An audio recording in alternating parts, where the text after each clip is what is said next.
I remember standing in this tiny street in Spain, not something from a guidebook or one that everyone tells you to go to, just a random street. And I could hear dishes clinking from an open window. There was someone laughing upstairs, and a man was sweeping the sidewalk like he'd done it 1,000 times before. And nothing about it was impressive. There was no landmark, there was no line of tourists, and no sign telling me I was supposed to be there. And I remember thinking, this is what I came for. Not the monument, not the checklist, not even the must-see. Just this moment. And what's interesting is I didn't plan that moment. I didn't research it. I didn't bookmark it. I didn't even know it existed. And yet, it's one of the things I remember most.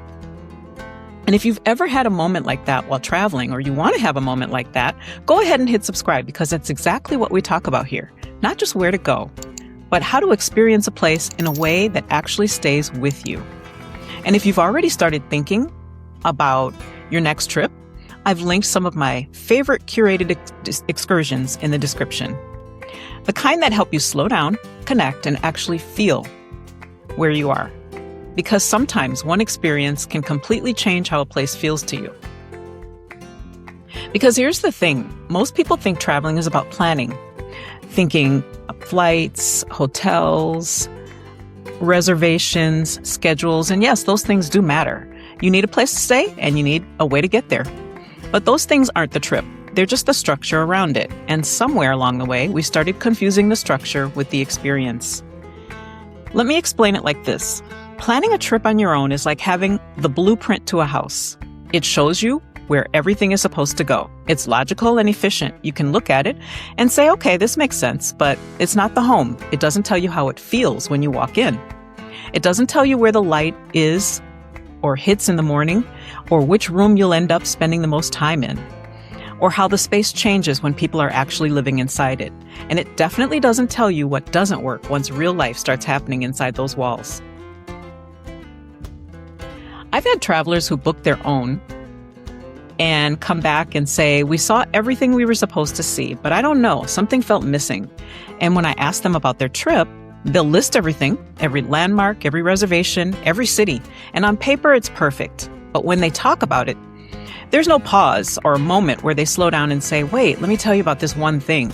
And that's when I know they followed the blueprint, but they never got to live inside the experience.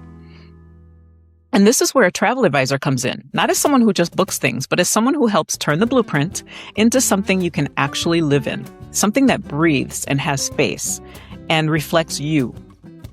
It's actually a lot like what you see in Spain. You'll walk through a building and realize it was built on top of something older. Roman foundations, Moorish arches, or Gothic additions. And the first thing that comes to my mind when I think about that is the mosque in Cordoba with a cathedral built on top of it. And sometimes you can literally see the layers, one era sitting right on top of another. And what's beautiful about that is that nothing was erased. It was added to, adapted, reimagined, lived in over time. And what you end up with isn't just a structure, it's a story. That's what meaningful travel looks like. It's layered. It's not just where you go, but how it unfolds, how it breathes and adapts to you, how it gives you space to notice something unexpected. And here's the truth most people don't realize. You can't Google your way into that. Because when you're planning on your own, you're making decisions based on popularity, pricing, availability, what's easy to find, and what everyone else is doing. But when I'm working with a client, I'm thinking about what does this day feel like? Where do we need space? Where do we slow this down? Where do we not overfill? Because the goal isn't to do more. It's to experience more of what actually matters. And there's another layer to this that most people don't even realize exists. Because if you've only ever planned your own travel, you don't know what you're missing. I've had clients arrive at a hotel expecting exactly what they booked, a standard room and a standard experience. And then they check in and suddenly they're being walked to a better room, or there's a note waiting for them, or a small detail that makes them stop and think, wait, this feels different. And it's not always something big. It's not always champagne and upgrades, although sometimes it is, but more often it's the feeling of being expected. Going back to that home idea, this is the difference between walking into a house that's been built and walking into a home that's been prepared for you, where someone thought about how you'll move through the space, what you'll need before you ask for it, what would make this feel just a little more special. Because part of what I do behind the scenes isn't just booking the experience, it's connecting you to it differently. Sometimes that means preferred partners, added amenities, priority access, small upgrades when available. But more than anything, it means you're not just another reservation. I had a client once who came back and told me, I don't know what you did, but everywhere we went, it just felt easier. And that's one of those moments where it's hard to explain, but it's not one thing. It's a series of small things that add up to something bigger. And that's really what elevated travel looks like. It's not louder or busier. And it's not more packed. It's just better, more thoughtful, and more aligned. It's more you. Because anyone can book a hotel, anyone can reserve a tour, but not everyone knows how to shape the experience around the person taking the trip. And this is exactly why I'm so intentional about the excursions I recommend. The ones I've linked in the description, because they're not just things to do. They're experiences that shift how a place feels to you. And honestly, none of this works without personalization, because here's something I see all the time. People aren't struggling because they don't have options. They're overwhelmed because they have too many. You open your browser and suddenly you have 47 tabs open, 12 saved hotels, and 6 different itineraries. No real clarity. Everything looks good and everything could work, but none of it feels like this is exactly right for me. Going back to that home analogy, this is like trying to live in a house that was designed for someone else. It might look beautiful and it might function well, but something about it just feels slightly off because it wasn't built with you in mind. And that's really where a travel advisor makes the biggest difference. Not just in what gets booked, but in how the entire trip is shaped. Because I'm not starting with what's popular or what's trending. I'm starting with, what do you want this trip to feel like? What pace feels good to you? And what kind of traveler are you really? I've had clients who thought they wanted to see everything. Multiple cities, packed days, and full itineraries. And when we talked a little deeper, what they actually wanted was to slow down, to sit, to wander, and to not feel rushed. But they didn't realize that at first because they were planning based on what they thought they should do. And that shift changes everything because when a trip is designed around you, it feels different from the moment you arrive. Some travelers want deep cultural immersion, local food experiences, meaningful connection, and others want ease, comfort, a sense of being taken care of. Some want adventure, some want rest, and some want a little bit of both. And this applies to budget too, because personalization isn't about spending more, it's about spending better. Putting your investment into the parts of the trip that actually matter to you, not wasting it on things that don't. And when you get this part right, everything else starts to fall into place. The pacing feels natural, the experiences feel aligned, the upgrades feel meaningful, and even the unexpected moments feel like they belong. And that's also why when something does go wrong, it's not just about fixing logistics. It's about protecting something that was intentionally designed just for you. And real quick, this is something I'm doing just for this month. If you're still watching, this is your little insider moment. I'm doing an April giveaway, and here's a hidden entry code in the video. The code is Blueprint. You'll use that inside the entry form to unlock a prize entry. I'll drop the link below, but only people who make it this far will catch that.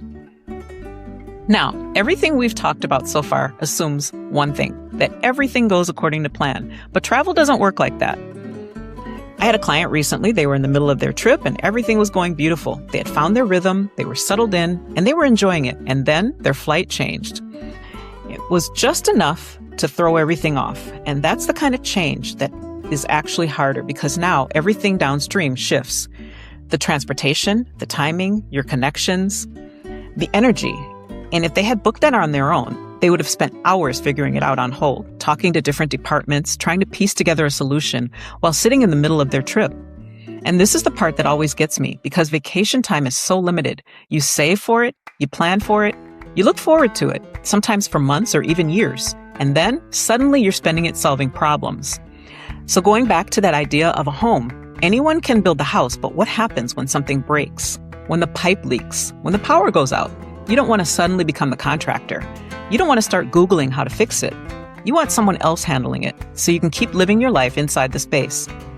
And this is where I think there's a misunderstanding sometimes about why some travel advisors charge planning fees. It's not just about putting the trip together.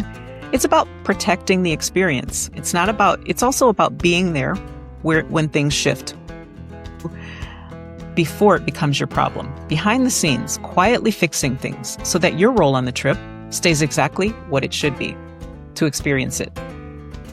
I've had moments where I've stepped in, rerouted things, adjusted timing, fixed issues before they escalated, and my clients didn't even realize how close things were to unraveling because they were too busy enjoying where they were. And honestly, that's exactly how it should be. Because at the end of the day, travel isn't just about getting somewhere. It's about becoming slightly different while you're there. And the difference between a good trip and a trip that actually stays with you is rarely the destination. It's the difference between rushing through Barcelona trying to see everything versus sitting in a quiet plaza in Granada and realizing you don't need to be anywhere else. It's the difference between checking boxes and collecting moments. So when people ask what's the value of using a travel advisor, it's not just convenience, it's not just saving time, it's creating something that actually feels like yours, something layered, something intentional, something you don't have to recover from when you get home. Because anyone can build a blueprint, but not everyone knows how to bring it to life. If you're starting to think about your next trip, or maybe you're realizing your last one felt a little off, I'd love to help you design something different. And if you're not quite there yet, I've included some incredible excursions in the description that you can add to your trip right now. Experiences that go beyond the checklist and actually help you connect with the destination. Because sometimes it's not about changing the whole trip. It's about changing how you experience it. And if this shifted your perspective even a little, go ahead and subscribe so you don't miss what's coming next. Because we're not just planning trips here. We're building experiences you actually want to live inside.